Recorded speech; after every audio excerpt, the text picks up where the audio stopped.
Tiny Token Empires has just been released on the PSN network. The game plays out like a mix of Bejeweled and Risk and maybe a bit of Civilization Revolution.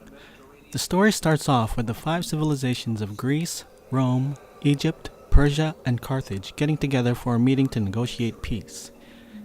They decide to do so by playing a game to determine the destiny of the world. The outcome of the game ultimately leads to all of them going to war with each other.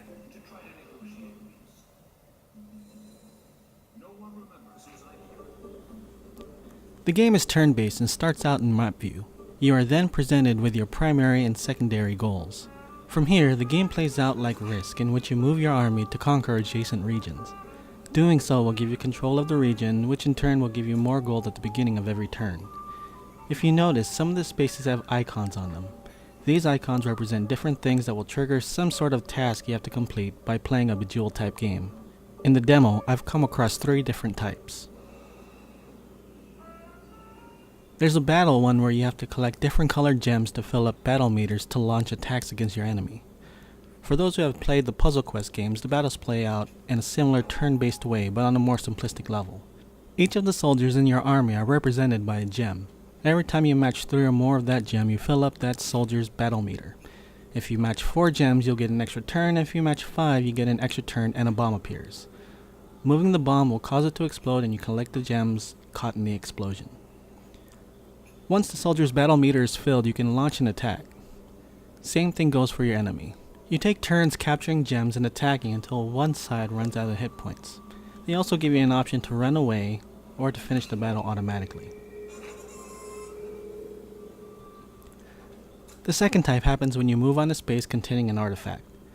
In this type, you collect a certain number of locks in a set amount of time. You do so by matching 3 or more in a row, but instead of doing it by moving 1 piece at a time, you rotate 4 pieces clockwise. If you look, there are also pictures of lines on the grid. If you happen to match 3 lines together, you lose a chunk of your time.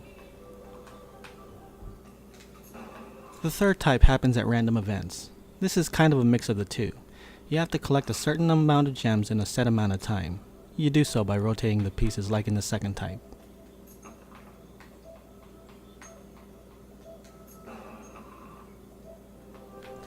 In addition to the match 3 gameplay, there are a bit of civilization aspects thrown in too. You can build cities in the spaces that you own. The more cities you own, the more money you earn at the beginning of each turn. You use that money to do things like buy soldiers, place more cities, or upgrade existing ones.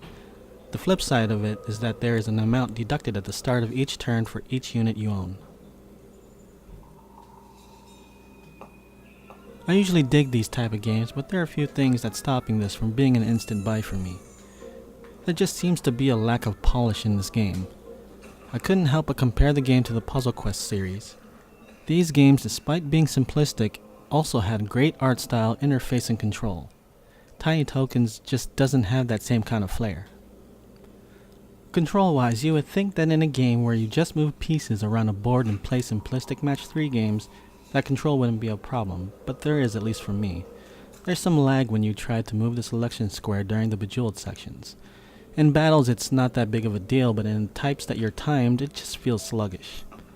Army movement on the map screen seems more complicated than it should be, as you have to hold X while moving to another region.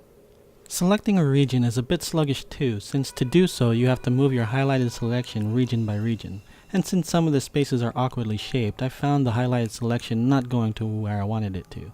This game originally came out for PC and iOS devices in 2011, and I can definitely see that the control on this game can benefit from either a touchscreen or a floating cursor. Another thing that bugged me about this is the lack of info easily available to you.